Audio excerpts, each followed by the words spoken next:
गरीब जो होता है ना वो ज़ीनी गुलाम होता है। ज़ीनी गुलामी को दूर करने के लिए तो 1,24,000 पैगंबर आए थे। कैमरा ऑन है, बता तो देंगे सिक्कों दिखाया। मुझे समझ नहीं आती कि जियाला कौन है। मलक रियाज किसी का जियाला नहीं है। सिंध में भूखा मरने वाला इंसान ही जियाला है, मतलब अपनी मर्जी से चूज किया। पटवारी कौन है? पटवारी एक गरीब भूखा मरने वाला इंसान, खुद को मजलूम कहने वाला इंसान।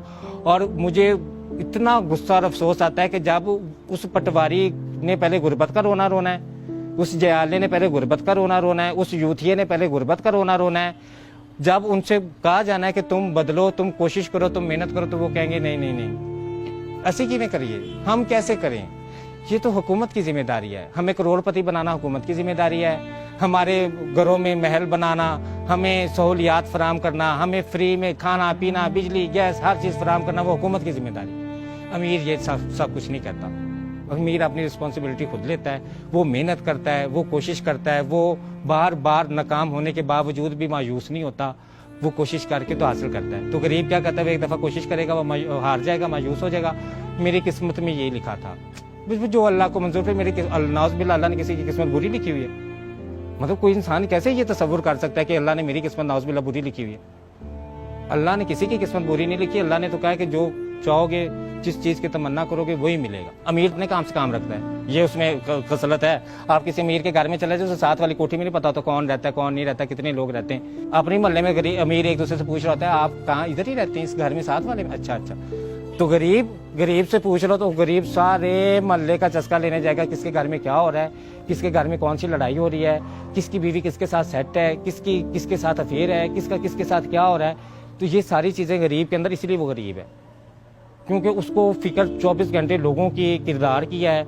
उसको 24 घंटे ये फिक्र है कि कौन जनती कौन दोज़गी है। मैं आपने देखा कि अमीर बड़ा एक वसी सोच रखता है, वो किसी पे ऐसे तोहमतें नहीं लगाता कि तुम जनती हो, तुम दोज़गी हो तुमने ये काम कर दिया, अब तो क़यामत आ जाएगी, अब तो तुम अल्लाह का कहर बर्दाश्त करोगे, नाउज़ बिल्लाह अस्तगफिरुल्लाह, अब तो ये करोगे, अब तो तुम इंसान ने ये गलती कर दी, अब तो ये माफ़ी करो। अमीर ऐसा नहीं कहता, ये गरीब इंसान की मेंटालिटी है। और अमीर को देख लें, उससे पूछने, वो इलेक्शन पे बात करेगा, वो मुल्क की सियासी हालात पे बात करेगा। अगर वो कहीं पे स्टॉक मार्केट गिर रही है, कहीं पे बढ़ रही है, कहीं सोना गिर रहा है, कहीं बढ़ रहा है, वो हर चीज़ पे नज़र रखेगा कि भाई मैंने कारोबार करना है, मैंने अपना एक दुनिया में एक अच्छी ज़िंदगी गुजारनी है, सक्सेसफुल लाइफ गुजारनी है। सक्सेसफुल दुनिया भी सक्सेसफुल लाइफ है ना ये। तो गरीब क्या होगा, वो कहेगा कि भाई मैं तो स्पिरिचुअल पावर चाहता हूँ, मुझे तो सक्सेसफुल लाइफ चाहिए ही नहीं। और उस सक्सेसफुल लाइफ चाहने के लिए इतना लालची है, इतना हवस परस्त है कि वो कुछ भी करने को तैयार है।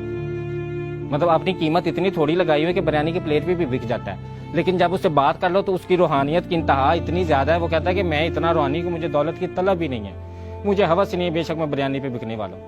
वज़ीर आज़म साहब ने 12,000 रुपया अनाउंस किया गरीबों को। मुझसे शर्त लगा लें कि भी किसी गरीब ने उस 12,000 को कारोबार के लिए इस्तेमाल किया। और मैं कह सकती हूँ कि इंसान के पास 10,000 हो ना, वो 10,000 से एक रेडी लगा लेना, एक गैस का चूल्हा रख के उस पर पकौड़े लगा ले, तो वो उससे भी पैसे कमा सकते हैं। और मेरी आंखों के सामने वो 12,000 रुपये इन्होंने लिया है, एक ही दिन में इन्होंने खाया है, और खाने के बाद अगले दिन फिर इमदाद के मुंतजिर बैठे हुए थे। हमारे यहाँ जो गरीब तबका, जो एक बेचारा बैठा है ना, जो बेचारा है, हालांकि वो बेचारा है नहीं। आप ये राशन जो बनता है ना इस दफ़ा कोरोना में, कि एक दिन राशन लिया है और अगले दिन फिर उसी मजलूमियत के साथ और उसी बेचारगी के साथ कह रहे हैं हम बड़े गरीब हैं, हमें राशन दे रहे हैं, हम भूखे हैं। एक दिन पहले लेके गए और अगले दिन वो राशन ले जाके, तो मैंने देखा किराना स्टोर पे बेच रहे। और अकल की ये अकल देख रहे कि किराना स्टोर पे बेच के वो राशन, तो उसी से फिर आटा दाल चीनी घी खरीद रहे। और गरीब जो है उसके पास सोचने की सलाहियत नहीं है। वो जो क्रिटिकल थिंकिंग के लफ्ज़ में इस्तेमाल करते हैं ना आजकल, गरीब के पास वो नहीं है। और जिसके पास क्रिटिकल थिंकिंग नहीं है, वो एक ही डगर पे लगा हुआ है, वो एक ही माइंड सेट पे लगा हुआ है कि मेरा बाप भी यही था, मेरा हम गरीब ने गरीब ही मरना है, ड्राइवर के बेटे ने ड्राइवर ही मरना है, कुक के बेटे ने कुक ही मरना है, मिस्त्री के बेटे ने मिस्त्री बनना है। ये कहाँ से चीज़ें निकली हैं? ये मुहावरात निकले ना हमने, और ये गरीब ने खुद ही बनाया हुआ है। और अगर उनसे तालीम की बात कर दी जाए, उनसे शऊर की बात कर दी जाए, उन्हें कह दिया जाए कि भाई आप तालीम हासिल करें, तो वो कहेंगे ले ऐसे 16 पढ़े कड़े अफसर बन गए।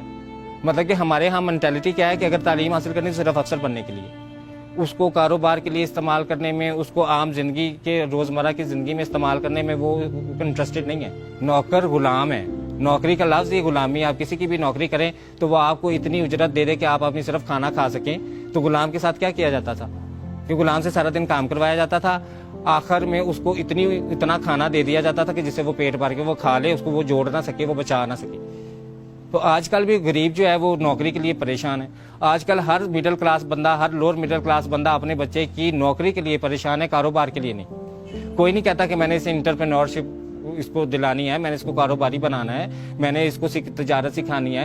अब मैंने ये चीज़ें कुछ नोट की अमीरों के अंदर। एक तो अमीर पंक्चुअल होते हैं, वक्त के पाबंद होते हैं।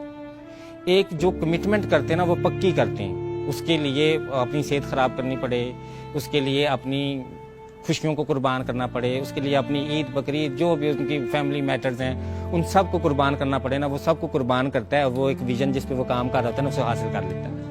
और एक अमीर की मैंने और सबसे अच्छी आदत ये देखी है कि वो फजूल खर्च नहीं होता। मैंने अक्सर अमीरों से कहा कि भी तुम लोग इतने कंजूस क्यों होते, तो वो हंस के कहते हैं कि हम इसीलिए अमीर हैं कि हम कंजूस हैं।